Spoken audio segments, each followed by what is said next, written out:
నమస్తే, welcome back to IT media. నేను మీ ఝాన్సీ. రీసెంట్గా మీకు తెలిసిన వాళ్ళలో ఎవరైనా నీ సర్జరీస్ చేయించుకున్నారా? ఆ తర్వాత కూడా వాళ్ళకి పెయిన్స్ రావడం కానీ మళ్ళీ తరచూ హాస్పిటల్కి వెళ్ళడం చూస్తున్నారా? ఒకవేళ మీరే ఆ వ్యక్తి అయితే ఈ వీడియో మీకు చాలా ఉపయోగంగా ఉంటుంది. లాస్ట్ వరకు స్కిప్ చేయకుండా చూడండి. ఇంకా మీ ఫ్రెండ్స్లో కానీ రిలేటివ్స్లో కానీ ఎవరైనా కానీ రీసెంట్గా ఆపరేషన్ చేయించుకున్నా, ఇంకా ముందు చేయించుకోవాలి అనుకుంటున్న వాళ్ళు కూడా ఈ వీడియో ఫార్వర్డ్ చేయండి. ప్రస్తుతం అంతా ఉన్నారు నాస్ట్రోపతిక్ డాక్టర్ షాగుఫ్తా గారు. నమస్తే అండి. ఈ మధ్యకాలంలో అంటే మీరు అన్నట్టు ఇందాక ఒక వీడియోలో మెన్షన్ చేశారు, జలుబు దగ్గు అనేది ఎంత కామన్గా వస్తుందో నీ ఆపరేషన్స్, క్యాన్సర్, పీసీఓడి అనేవి ఈ మధ్యకాలంలో తరచూ వింటున్నాం. అసలు 10 మందిలో ఒక 5-6 మందికి ఖచ్చితంగా ఉంటున్నాయి. మరి ఇలా నీ ఆపరేషన్స్ చేయించుకున్న వాళ్ళు ఫర్దర్గా నెక్స్ట్ లైఫ్ అనేది వాళ్ళకి ఎలా ఉండాలి, ఎలాంటి జాగ్రత్తలు తీసుకోవాలి? సో బేసికలీ ఏంటంటే అండి, ఆఫ్టర్ నీ సర్జరీ అయిన తర్వాత నీ సెట్ అయిపోయిందని చెప్పేసి ఇమీడియట్గా వితిన్ 1 వీక్లో వాక్కి వెళ్ళిపోతూ ఉంటారు చాలామంది. చాలామంది నేను గమనిస్తుంటాను. దాని తర్వాత అది నీ సర్జరీ అనేది సక్సెస్ అవ్వలేదు అని చెప్పేసి ఇది అయిపోతూ ఉంటారు. సో నేనేమంటే ఆఫ్టర్ సర్జరీ ఏ సర్జరీ అయినా సరే అయిన తర్వాత మనం ప్రికాషనరీ మెథడ్స్లో కొంత రెస్ట్ తీసుకోవాలి. ఎన్నాళ్ళు రెస్ట్ తీసుకోవాలి? ఆల్మోస్ట్ 10 to 15 డేస్ రెస్ట్ తీసుకొని 10 to 15 డేస్ తర్వాత ఫిజియోథెరపీ కూడా చేయించుకోవాలి. ఆ ఫిజియో ఇప్పుడు మనకి ఆ సర్జరీ అవుతున్నప్పుడు అన్ని వేసి చేసింటారు కాబట్టి మనము ఆ రెస్ట్ ఇచ్చింటాం. ఆ రెస్ట్ పీరియడ్ అయిపోయిన తర్వాత ఒక ఆల్మోస్ట్ ఒక 1 month వరకు ఫిజియోథెరపీ చేయించుకోవాలి. అది ఈవెన్ దో సర్జరీ చేసిన డాక్టర్ సజెస్ట్ చేస్తారు. సో ఫిజియోథెరపీ చేయించుకున్న తర్వాత కొన్ని ప్రికాషనరీ మెజర్స్ ఉంటాయి, అవన్నీ ఫాలో అయిన తర్వాత మనము అప్పుడు స్లోగా వాక్కి వెళ్ళడం కానీ చిన్న చిన్న అడుగులతో. కొంతమంది లైక్ సివియర్ పెయిన్ వస్తే తప్ప సర్జరీకి వెళ్ళొద్దంట నేనైతే. ఇప్పుడు చాలా మంది ఏంటంటే నీ అరగడం స్టార్ట్ అయ్యింది అన్న వెంటనే సర్జరీ పరిగెత్తుకుంటూ వెళ్ళిపోతారు. అంటే ఫ్యూచర్లో మళ్ళీ ఇంకా ఏమైనా అయిపోతుందేమో, ఇంకొక నీ మీద ఎక్కడ అంటే నీ సర్జరీ రాకుండా మనం జాగ్రత్తలు తీసుకునేవి 100 ఉన్నాయి. అవి చేసుకుంటే మాకు నీ సర్జరీ అవసరం లేదు. ఇంకా నీ సర్జరీ తర్వాత ప్రికాషన్స్ అనేవి ఇంకా దేవుడికి వదిలేద్దాం. అందుకే నేనేమంటే చాలా వీడియోస్లో నేను చెప్పాను, నీ పెయిన్ వచ్చింది అంటే సడన్ గా క్రానిక్ పెయిన్ అయితే రాదు. ఫస్ట్ ఒక్కసారి కాల్షియం డెఫిషియన్సీ వచ్చింది అనుకోండి, కర సౌండ్లు వస్తాయి, టక్ టక్ టక్ సౌండ్లు వస్తాయి చూడండి. ఆ టక్ టక్ సౌండ్లు ఇండికేట్ టు నీకు ప్రాబ్లం వచ్చే ఛాన్సెస్ ఉన్నాయి 1 to 2 years అనేది మనం ఒక చిన్న జాగ్రత్త. ఓకే, సో మనం చెక్ చేసుకోండి అందరూ. టక్ టక్ మ్యాక్సిమం మనకి ఏంటంటే టక్ టక్ సౌండ్లు it's very normal, ligament sound. అది మనం కూర్చొని ఒక లేచిన తర్వాత ఒకసారి వస్తుంది, ప్రతిసారి కూర్చొని లేస్తున్న వెంటనే ప్రతిసారి వస్తుంది అనుకోండి, అది కాంప్లికేటెడ్. ఓకే, ఇప్పుడు నేను ఏమంటే complicated in the sense deficiency ఉంది అని దాని అర్థం. సో మనము చాలా మందికి లిగమెంట్ ఒకసారి కూర్చొని లేచిన వెంటనే మళ్ళీ ఫామ్ అవడానికి ఒక 30 seconds to 1 minute పడుతుంది. అప్పుడే మళ్ళీ టక్ టక్ అనేది రాదు. ఇప్పుడు నేను అన్నాను, ఇలా అన్నాను, చిన్న టక్ సౌండ్ వచ్చింది, తర్వాత నేను అంటూనే ఉన్నాను, నాకు సౌండ్ రావట్లే. సో రిలీజింగ్ అనే టక్ సౌండ్ వేరుంటది, ప్రతిసారి అనే టక్ సౌండ్ వేరుంటది. దీన్ని మనం ఇండికేట్ చేసుకోవాలి, ఓకే మన బాడీలో కాల్షియం తక్కువైంది. కాల్షియం టెస్టే చేయించుకోవాల్సిన అవసరం లేదు, మన బోన్సే చెప్పేస్తాయి కాల్షియం తగ్గింది, నీకు సంథింగ్ ఎక్కడో స్టిఫ్ గా ఉంటున్నాయి జాయింట్స్ అని. అప్పుడు మనం కాల్షియం రిచ్ ఫుడ్లు ఎక్కువ తీసుకోండి, ఆవు పాలు తీసుకోండి, తర్వాత నువ్వులు తీసుకోండి, తర్వాత మ్యాక్సిమం రాగులు తీసుకోండి, ఓకే రాజగిరా సీడ్స్ అంటారు, తోటకూర విత్తనాలు తీసుకోండి, దోశల్లాగా కానీ ఇందులో మనం తీసేసుకోవచ్చు. ఇంకోటి ఈ మునక్కాడలు తీసుకోండి, పాలకూర తీసుకోండి, వీటన్నిటిలో రిచ్ కాల్షియం ఉంటుంది. ఇవి తీసుకోండి. ఎలాగా మనం డైట్లో మనం డైలీ తీసుకుంటున్న దాంట్లో కొద్దిగా యాడ్ చేసుకొని రెగ్యులర్గా తీసుకుంటున్నాం, వితిన్ 1 week 2 weeksలో మీకు టక్ టక్ సౌండ్ తగ్గిపోతుంది. అంటే కాంప్లికేటెడ్ నీ పెయిన్స్కి వెళ్ళడానికి ముందే మనం ఇక్కడ తీసేసుకున్నాం. చిన్న హింట్ని మన బాడీకి మనం తెలియజేసుకొని, అరే సంథింగ్ నా బాడీ ఇండికేట్ చేసిందంటే ఎక్కడో సౌండ్ వచ్చింది. కానీ మనం మునక్కాడలో కానీ, మునక్కాడలు చాలా అద్భుతం అండి. అసలు మునక్కాడలు మనము కూర చేస్తే ఒక ఇంత గిన్నెడు పెట్టుకొని తినేస్తే ఓవర్ హీట్ అయిపోతుంది. చాలా మందికి ఏంటంటే మునక్కాడలు తీసుకుంటే హీట్ అయిపోతుంది అని తింటారు, 2-3 ముక్కలు తింటే హీట్ అవ్వదు. అదే పనిగా తింటే ఇంకా కూర్చొని పెట్టి ఇంకా అదే అన్నం పక్కన పెట్టి ఇంకా నమ్ములుతూనే ఉంటారు. It leads to heat. ఏదైనా సరే ఒక మోతాదులో తిన్నంత వరకు అది ప్రాబ్లం కాదు, మోతాదు దాటిన తర్వాత అది కాంప్లికేటెడ్ అవుతుంది. సో డైలీ 3 ముక్కలు తీసుకోండి. ఇప్పుడు సాంబార్లో వేస్తుంటారు కొంతమంది, లేదంటే మునక్కాళ్ళని ఉడకబెడితే పిప్పంతా వస్తుందా, ఆ పిప్పంతా తీసేసి చపాతీ పిండిలో కలుపుకొని చపాతీ చేయండి, ఆ పిప్పంతా తీసి రాగి జావలో కలుపుకొని రాగి జావ చేసుకోండి. ఎంత అద్భుతం అండి అసలు. అక్కడే మీకు కాల్షియం క్లియర్ అయిపోయింది. మీకు నేను ఇప్పుడు 10 రకాలు చెప్పాను, ఆల్మోస్ట్ నేను వెజిటబుల్స్ చెప్పాను, ఫ్రూట్స్ లో కూడా పొమోగ్రానేట్ తీసుకోవచ్చు, నట్స్ లో కూడా పంకిన్ తీసుకోవచ్చు, వాటర్ మిలన్ సీడ్స్ లో మోర్ కంటెంట్ ఆఫ్ కాల్షియం ఉంటుంది. ఇవన్నీ ఉంటాయి, ఇన్ని రకాల్లో కూడా మీకు కామన్గా దొరికేది మునక్కాయలు, ఎందుకంటే వీటిని మించింది మునక్కాయ. ఓకే. మునక్కాయలు మనం రోజు మూడు మూడు ముక్కలు 4 ముక్కలు జావలో తీసుకోవచ్చు. మీకు 4 విధాలు చెప్పాను, అది కూడా జావలో తీసుకోవచ్చు, చపాతీ పిండిలో కలుపు, ఇడ్లీ చేస్తున్నప్పుడు కూడా ఆ బ్యాటర్లో కలుపుకొని ఇడ్లీ కూడా చేసుకోవచ్చు. సో అప్పుడు మీకు ఏమవుతుంది, వితిన్ 1 to 2 వీక్స్లో కాల్షియం సప్లిమెంట్ ప్రాపర్గా బాడీకి అంది.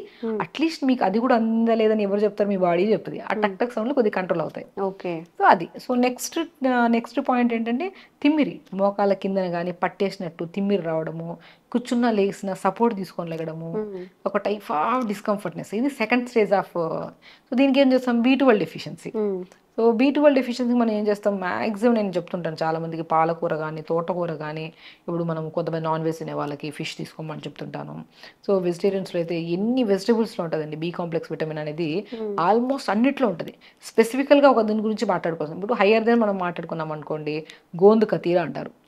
గోంద్ కతీరా ఉంటుంది, గోంద్ ఉంటుంది, రాజగిరా సీడ్స్ ఉంటుంది, సింఘాడ ఫ్రూట్ ఉంటుంది. ఇవన్నీ మనకు దొరకేటప్పటికల్లా మనకి మోకాళ్ళ నొప్పులకు స్టేజ్ సింఘాడ ఫ్రూట్ అని మనకి చాలా మంది బండ్లలో అమ్ముతుంటారు. ఎగ్జాక్ట్లీ, ఈవెన్ మనం ఎక్కడైనా దొరుకుతుందండి, చాలా ప్లేసెస్ లో దొరుకుతుంది. సింఘాడ ఫ్రూట్ అంటే బొగ్గులాగా ఉంటది ఇట్లాగా, దాన్ని తీస్తే దాని లోపల కండ తెల్లగా ఉంటది, దాన్ని పౌడర్ చేసి చపాతీలో వాడుతుంటారు. యాక్చువల్లీ ఏంటంటే ఇప్పుడు మనకి మాక్సిమం కొన్ని నార్త్ ప్లేసెస్ లో మోకాళ్ళ నొప్పులు తక్కువ ఉంటాయి. వాళ్ళకి ఏంటంటే calcium, B12, D vitamin rich content of rajgira seeds ఎక్కువ వాడుతుంటారు. వాళ్ళు సన్నగా కూడా ఉంటారు చూడండి, ఎందుకంటే దీంట్లో ఫైబర్ ఎక్కువ ఉంటుంది. అటు చపాతీల కోసం ఇదే వాడతారు. మనం గోధుమ పిండికి అలవాటు అయిపోయాము, వాళ్ళు అక్కడ సింఘాడ ఫ్రూట్ కి అలవాటు అయింటారు, రాజగిరా సీడ్స్ కి అలవాటు. వీటిలో మోర్ కంటెంట్ ఆఫ్ ఫైబర్ ఉంటుంది, బరువు పెరగనివ్వదు. 1-2 చపాతీలు తిన్నా కూడా బాడీ బ్యాలెన్సింగ్ గా ఉంటది అనమాట. సో అది మనం రెగ్యులర్ గా మనం ఇక్కడైనా దొరుకుతుంది కాబట్టి దాన్ని మనము జావల్లో కానీ చపాతీల్లో కానీ రాగి సంగటి చేస్తున్నప్పుడు రాగి పిండి కాకుండా సింఘాడ ఫ్రూట్ పౌడర్ వేసి వాటర్ ఫ్రూట్ ఉంటుంది దాన్ని యాక్చువల్లీ, అది వేసేసుకొని సంగటి లాగా చేసుకుని తింటే ఇంకా అద్భుతం కదా. ఓకే. అలా ఇవి తీసుకుంటే మనకి B12 డెఫిషియన్సీ క్లియర్ అయిపోతుంది. ఇది దాటిన తర్వాత ఇంకంతే, నడుస్తున్నప్పుడు ఇటు అటు నడుస్తూ ఉంటాం, అంటే సంథింగ్ డ్రాగీగా నడుస్తాం.